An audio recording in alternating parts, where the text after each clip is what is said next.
Welcome to the Urban Agorist Podcast, episode number 2. My name is James, and today I am joined by Jose Galison from the Liberty Movement Facebook group and YouTube channel. You can find today's show notes at urbanagorist.com/2. And now let's get into it. Jose, why don't you introduce yourself for the folks? Hey, I'm Jose Galison. I think probably most people know me for. I'm just kind of a normal guy, but for the most part, what you guys might know me for, if at all, is for the Liberty Movement, which I was one of the original 3 admins and that started it. I wouldn't consider myself the founder, but I was like one of the OG 3. You know, if it was if this was the Justice League, it'd be Batman, Superman, and Wonder Woman. I mean, you can take your pick which one I am. You know, we were kind of the original 3, and then we've added a couple more as time has gone on.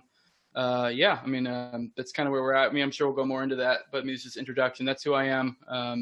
As we were talking before, Jose Galison's a pseudonym. So, kind of pulling a, free man beyond the wall kind of thing, I'm not quite ready to completely go. I mean, obviously, if you take a little bit of time, I'm sure you can figure out who I am. But, I kind of like have that adding level of anonymity.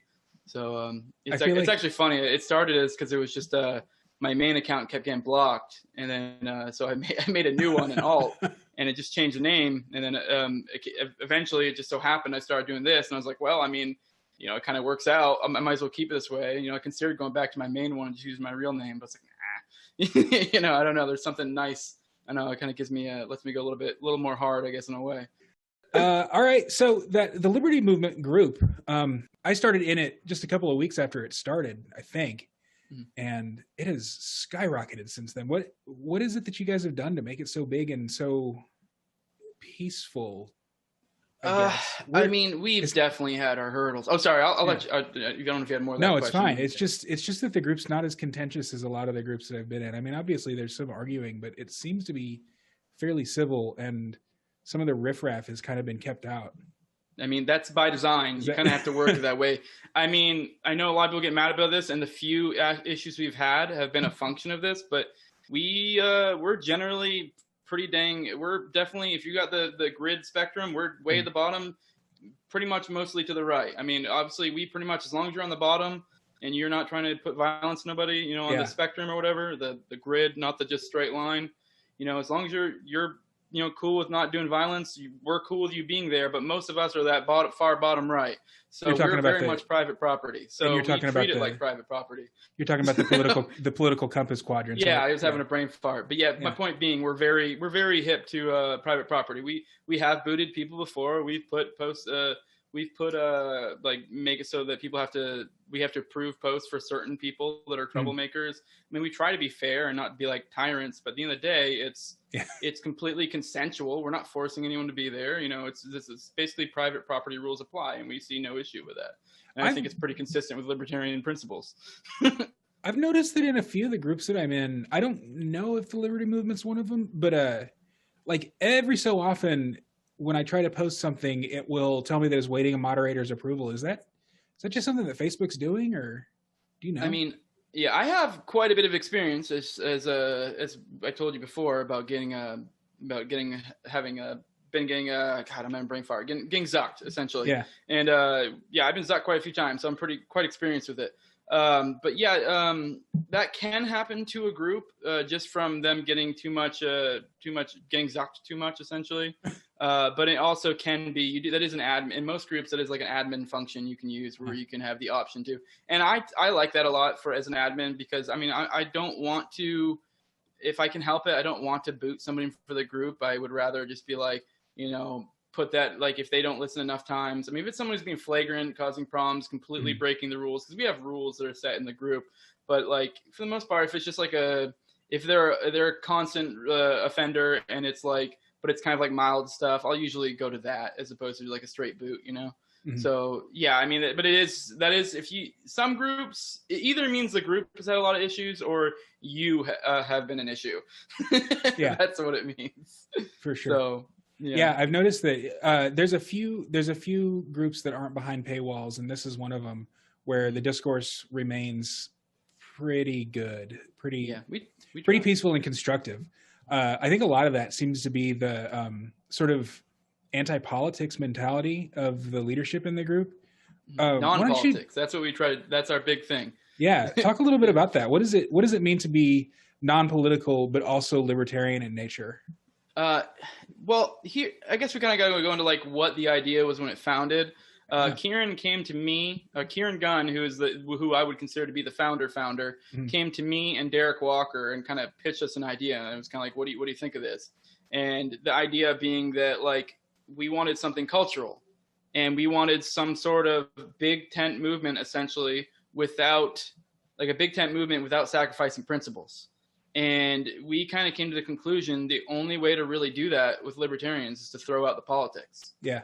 And I mean, and we have found ways to pitch that because we have like 5 admins, and not all of us are like non-voting anarchists. Our beliefs span like, you know, we have people who believe in voting. We have people who believe in the non-voting or not non. We believe in non-voting. Like I'm a non-voting anarchist. I'm an agorist. That's what I would consider myself if someone asked. But, you know, we think even if you do buy into the whole political, you know, shebang, that like that would be one sliver of the discourse, and there's this whole other part of the pie that you're kind of missing out on. And it's like you can do both.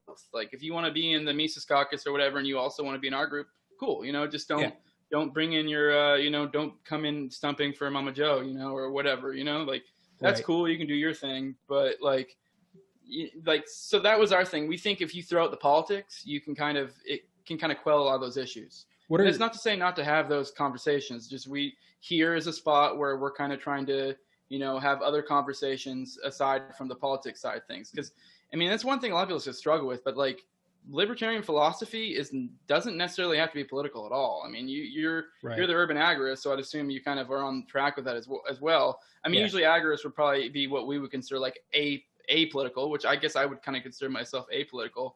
Like I see non-political as like neutral or just disregarding it in general.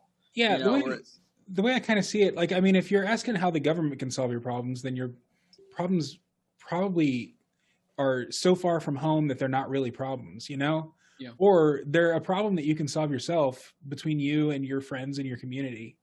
So other than like electoral politics, you talked about bringing up Mama Joe, who, you know, I mean, Joe Jorgensen is probably the best candidate the Libertarian Party's had in 20 years, which is saying a lot. But what else would you consider out of bounds as far as politics goes? I mean, policy proposals and that kind of thing, I would assume, is probably not something that you'd want people discussing in the group.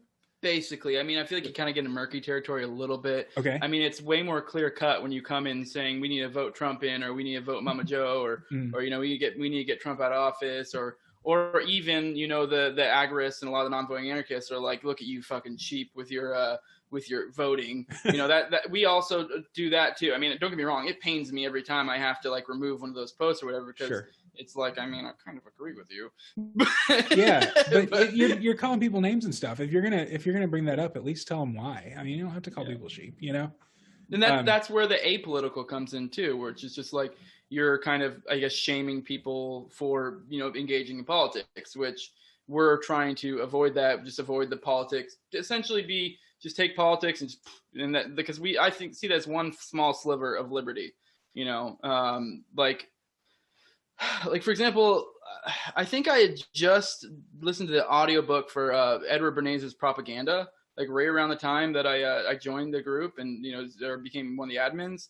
And like there was a lot of stuff there that kind of appealed to me, and also I saw a lot of mirrors between like Black Lives Matter and how like there's that idea of how, you know, we distinguish between the political or the organization of Black Lives Matter and then the movement of Black Lives Matter. And I just like, it kind of clicked when we were like the liberty movement. It's like, why can't you play on that? Like, don't get me wrong, I have my qualms with BLM, but it's like, that kind of ties into the whole Edward Bernays propaganda thing, which it's like, propaganda isn't necessarily immoral. It's more about like how you use it, you know, and if you're being, you know, if you're lying to people, that's one thing. It's more about marketing, really. Yeah. But, you know, like the idea being like, that's one thing like BLM has going for them, is that where they're in this weird, like in between where it's like, you can say Black Lives Matter and you're like, oh, do you just mean that like you think Black people should have rights? Or do you mean this one super duper like commie organization? You know what I mean? It's kind of, you can kind of have that same thing, but it'd be principled at the same time. That's kind of what we're shooting for with the liberty movement. Right. I mean, you can obviously know, I mean, you listen to almost damn near every like podcast you listen to that's liberty related, they'll probably accidentally say the liberty movement at some point. Mm-hmm. And it's like, there you go. Like, there's your marketing. Yeah. You already got people doing it for you, which is kind of what BLM is doing. And that's kind of what we're shooting for. Cause we just think our basic idea is like, you don't even need to be political. Like if we can just get people, for one, organized, even if it's just social groups, even if that's all it becomes, you know, even if we can get people like together, you know, especially like we have a chapter concept that we've been trying to work on and build up. So that way we have people, it's localized. But even if you can just get people to just group up, whether you believe in voting, whether you don't, whatever. I mean, in the day, as long as you're vaguely liberty minded and we can get you to start, you know, moving in that way, we think that'll be a net good. You know, I mean, whatever the politics, if anything, we think that's, especially for me being an agorist, I just think politics is divisive, and it's just something like even among libertarians, because like especially among libertarians, in my opinion, because you look at like Republicans and they usually vote for the R. You look at Democrats, they vote the D, and libertarians can either don't vote, they'll vote R, they'll vote D, they'll vote for the L. You know, they're all over the place. Like, you know. Yeah, that's one thing that I've kind of been noticing in the kind of the liberty movement at large, I guess, is we're seeing like segments building out. We're seeing the right libertarians, the Hoppians and stuff, who this is not a shot at Hans Hermann Hoppe. I love Hoppe and I love Hoppians. I consider Hoppe, you know, sort of the standard bearer for libertarianism in theory. Konkin, I guess, more would be in practice. But in any case, a lot of the Hoppians, or the people who would consider themselves Hoppians, have gone into this kind of weird, really like almost carceral, just let's kill people on the spot and not even joking about helicopters sort of mentality. A lot of them have. And they're the ones who, you know, are just rah about borders and that sort of thing. And, you know, I mean, they have a point. The bordertarians do, but on the other hand, I think I'm seeing another split among kind of right libertarians toward agorism, which I'm glad to see, because I was kind of getting worried there. Between the 2016 campaigns, where people were kind of falling in the Trump camp, and now 2020, the COVID crisis, where, oh my God, all of a sudden we're all agorists. Yeah. Have you noticed the same thing? What do you kind of think of the current state of the liberty movement overall? I was really at the begin, for me personally, at the beginning of all this COVID stuff, I'm not gonna lie, I swallowed the black pill hard. I got super ready. I mean, I was ready for it to go Mad Max. I mean, I don't necessarily think it was actually going to go Mad Max, but I was ready to go. I'm still ready to go, but like now it's like I'm ready to go, but yet I'm white pilled, if that makes sense. Yep. So like I'm still in this, like, if it happens, it happens. Now I'm kind of like prepared, but also at the same time, even in the larger side of things, like the liberty movement, I have been noticing there's been more of a move towards that. So now it's like this, like the whole agorism revolution type thing, which the concept Konkin went into, where it's like at some point the revolution happened. I'm not saying that's now, but it's kind of like I'm seeing it almost like form now in a sense, where I'm seeing more movement, like I said, like even the liberty movement itself kind of like grew so quick. Like I think we're still only a couple months old.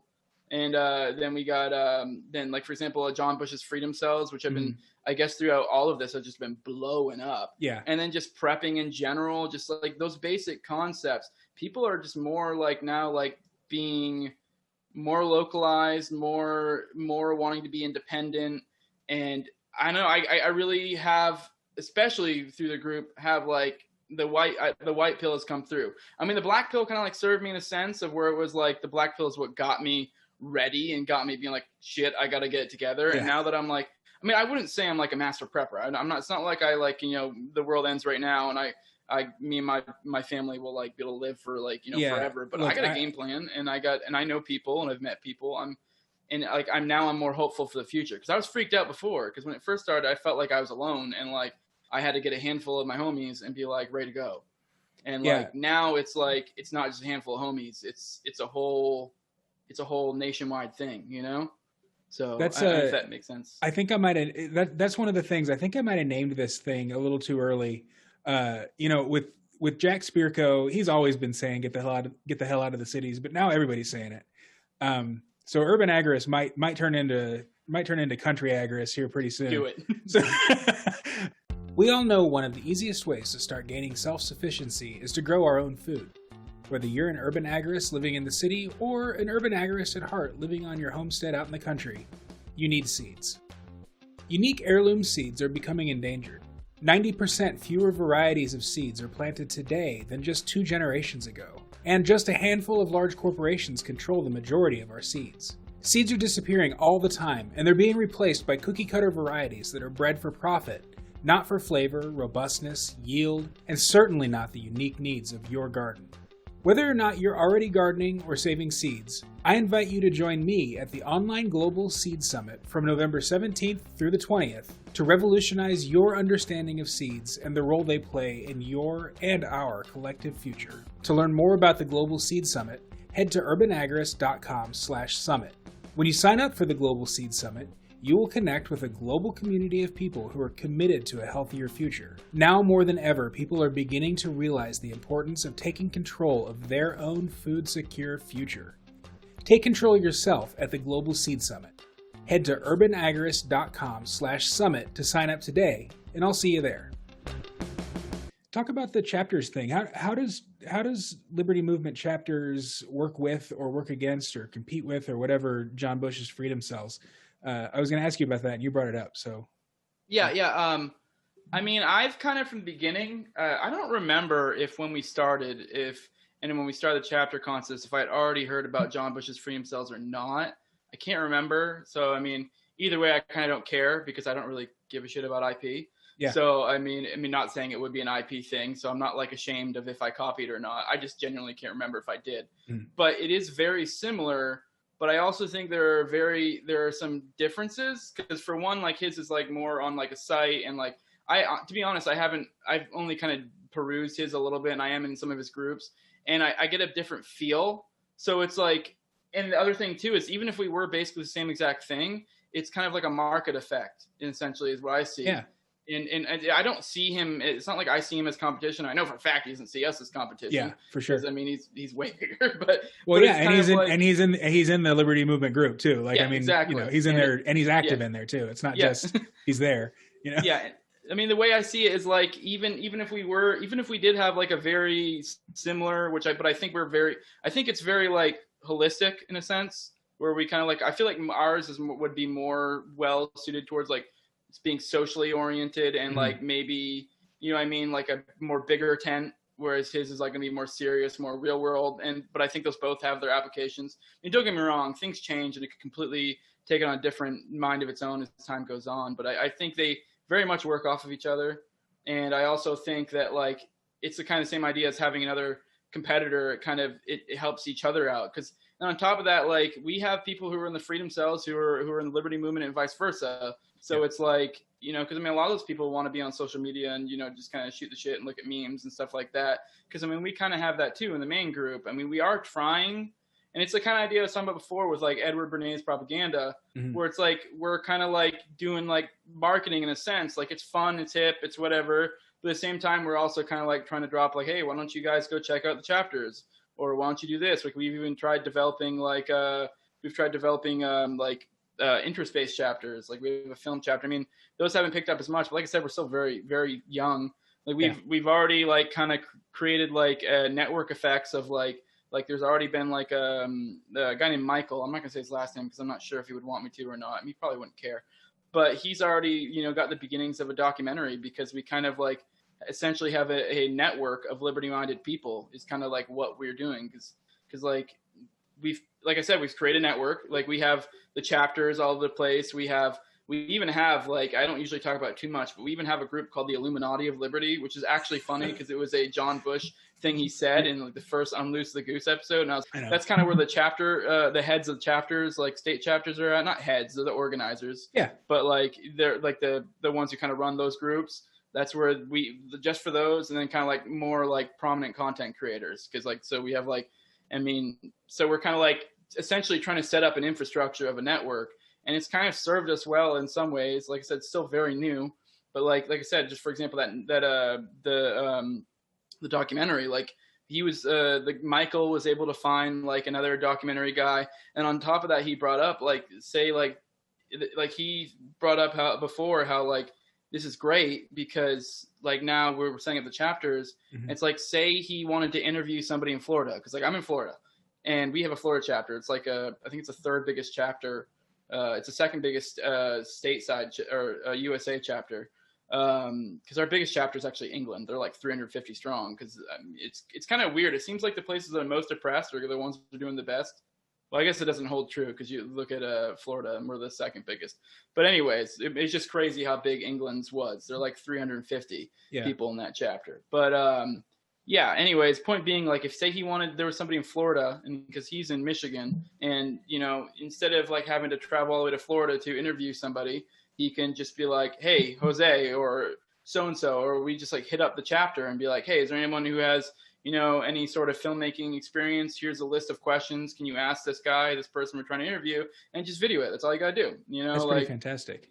Yeah. Like, I mean, we're kind of creating workarounds and new, smarter ways to do things. And like we're trying to find ways to be able to utilize this network in whatever way possible to promote these ideas. It's almost like decentralization. Documentary. It's almost like decentralization makes things more efficient. Yeah. Yeah. All right. Well, we are up against time right now. So, you know what? I had one more question, if that's all right. Oh, that's fine. I can go as long as you want. I don't really have anything to do. Okay. I mean, it's whatever you want to do. So. All right. So what about when the inevitable happens and Facebook starts cracking down on libertarians? Do y'all have a backup plan? Do you have Discords or Telegrams or anything else set up? Well, that's kind of part of the beauty of the decentralized aspect of this, because it is kind of like that's kind of what we're shooting for with the chapters.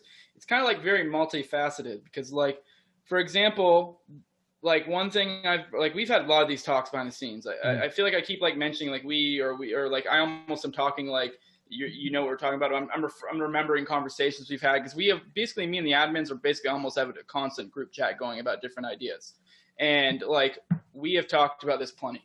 And like one thing we've brought up before is like the decentralized nature to an extent kind of reduces our numbers, and it also makes us harder to attack. So from a Zuck perspective, it's like if you have like we're the Liberty Movement, but in a sense we're actually like, I don't know how many actual chapters off the top of my head, but it's well over 20. It's a network of groups. So like if Zuck ever did attack us, you know, come after us or whatever, you know, maybe what's he gonna do? Maybe take down the main group? I mean, he'll probably forget about the chapters, and it kind of makes it easier to rebuild the infrastructure. I mean, on top of that, like the decentralized nature of it allows it so. Like I never brought up that we are trying to do sub chapters. So like we've got 2 places of sub chapters, which essentially like the chapters would be like state level, and then you do sub chapters like once your chapter is large enough to break off, and then you do smaller ones. Like we have one in Oregon who they have a Washington County sub chapter, and here in Florida, it's actually the Tampa sub chapter, which I'm in, and like. We've already had a meeting, and we're like planning on having other ones. Like if you can get these together and you start meeting, it's like, who cares about Zuck? Who cares about that? Because it's like this is somebody you know. Like even if it all falls apart, you've made real world connections. We had so and then even the decentralized nature of that is each one of these groups are kind of doing their own thing. Like we don't really have control. We're trying to set a culture here of like what we're trying to do. Like at the end of the day, we can never force anybody. If one of these groups break off and become this like crazy splinter group that's like stumping for some candidate or whatever, I mean, most we can do is be like, well, that's not really what we're about, and you know, we can't do anything about it because it's their group. But like the decentralized nature of it allows them to, like I said, we're saying culture where it's like we frown on it, so we're hoping they don't. But also the decentralized nature of it allows them to kind of do what they want. Like I know there's multiple groups that already have Discords and stuff like that. We've also had talks about like setting up an email list. That's part of why I've got this YouTube channel where we're trying to branch out as much as possible, but we only have like 5 admins, so it's like we can only do so much, and we have lives too. So like I'm married. I have 2 kids. You know, they're older.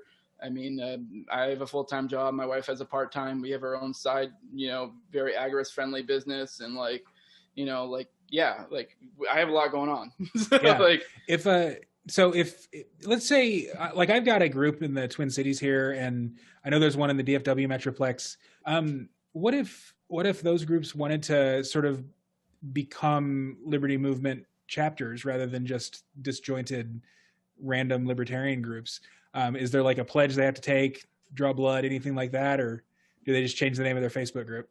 I mean, we've had these talks. We had for one, our largest USA one is Oregon, and that's exactly how it started. I mean, I talked to a guy, Charles, not going to give his last name again, and he was head of a voluntarist group there, which obviously is very in line with what we're about, you know, voluntarists. And his group was huge, and we had talked to him, and I guess there were other admins of the group, and I was like, it's up to you. It's whatever you guys want to do. I kind of gave him a pitch, and I was like, it's whatever you want. I mean, I told him, like, and we want to the most degree possible to try to, like, create a solid brand. So it's like if we're trying to make it consistent to make it user-friendly for people jumping in. Because, like, say, for example, like, yours is probably named, like, Twin Cities something other, right? Yeah. So, like, if you just jumped in and didn't change your name, it just might be confusing.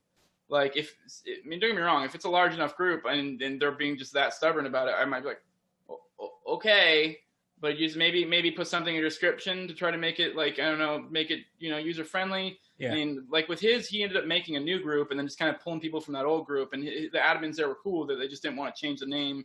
I don't know. People get, like, really weird about that. And we've had other talks at other places, but we're completely fine with it.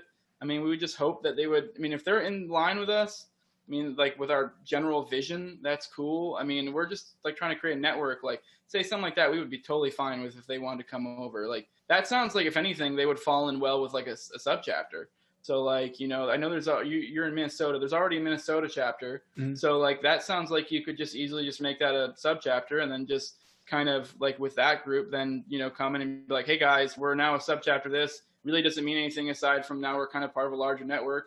You know, I mean, doesn't really mean anything aside from, you know, hey, maybe go join this group and we can kind of be more, you know, networkized or whatever, networked. And, I mean, at the end of the day, though, it's kind of like whatever people want to do. It's all voluntary. And so whatever you want to do, I mean, that would be the ideal. I mean, ideally, they would change their name to, you know, the Liberty Movement - Twin City subchapter or something like that, you know? Mm-hmm. So, but yeah, I mean, we're not going to turn away people that fall in line with the vision. Mm-hmm. You know, I mean, we're not trying to, like, take over control. I know a lot of people get like, we're trying to, like, take over control. Like, no, we're trying our best to unify, you know, the remnant, essentially, you know? Yeah. Like, that's all it is, really. And I think once you do that, you create a network effect of, like, being able to, I don't know, the sky's the limit. There's a million different things you can do when you, like, manage to create networks like this, you know? So, like I said, like, that documentary that came out from all this, like, we never envisioned that. That just happened because as a network effect, you know? So.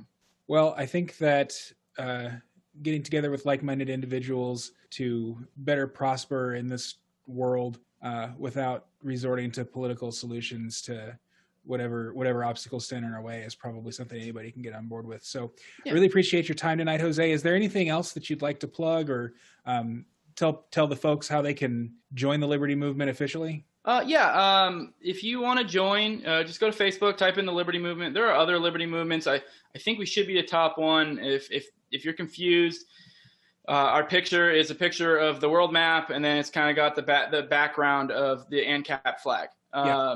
Generally, our colors are black, yellow, and gray because we're kind of like, we try to be ANCAP agorist central, but that doesn't mean if you're a left libertarian, we're not gonna run you off as long as you aren't, like, saying, you know, we're going to, you know, like, property is theft and, you know, we should kill landowners or something, you know?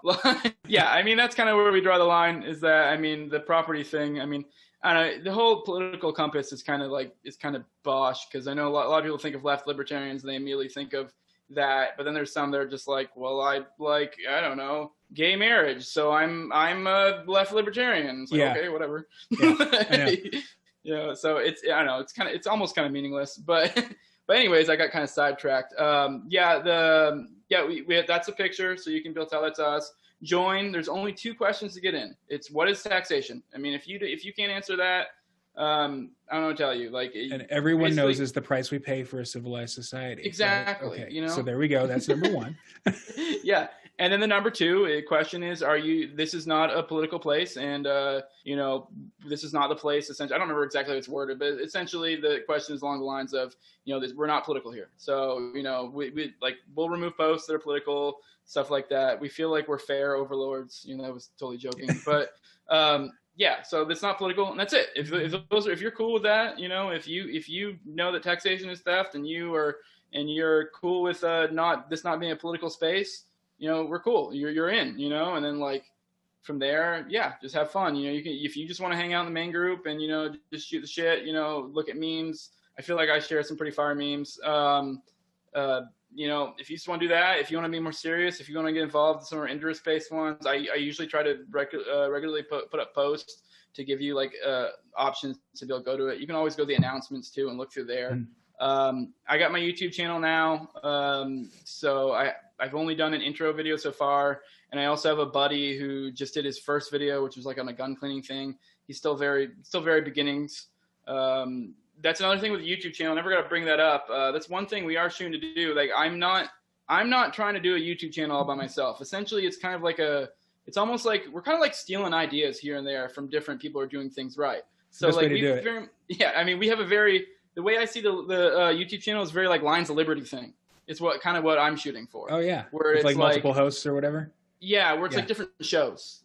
We have the Liberty Movement channel, but it's then within that we have multiple stuff. I would like my buddy that did the gun thing. I mean, he maybe start doing gun stuff. If there's some dude who wants to start doing a regular thing on the sports stuff of the week, the sports ball, go at it. As long as you aren't being political, Yeah. Because that's another part of the thing too, is we're trying to beat the left at its own game in a sense, where we would like to be able to help people, even if you're just using it as a springboard for future stuff. If you want to say you want to be do sports stuff, if you want to use this to start off your YouTube career and you just want to leave later, that's cool too. It's just we're trying to promote people who are doing that kind of stuff as much as possible. So that's kind of give them a chance to use a brand, That's one thing I've noticed in the group is that there's a lot of self-promotion, and it's not out of place. No. People are pimping their podcasts. That's another thing in the Liberty Movement. Everybody's starting a damn podcast. I feel like I'm on the bandwagon right now, which is not where I usually sit, but whatever.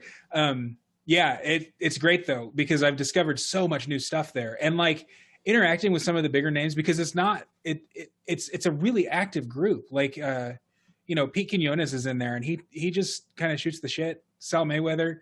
There's a ton of people in there who are constantly. It seems like it's their main group. So anyway, Jose, I appreciate your time.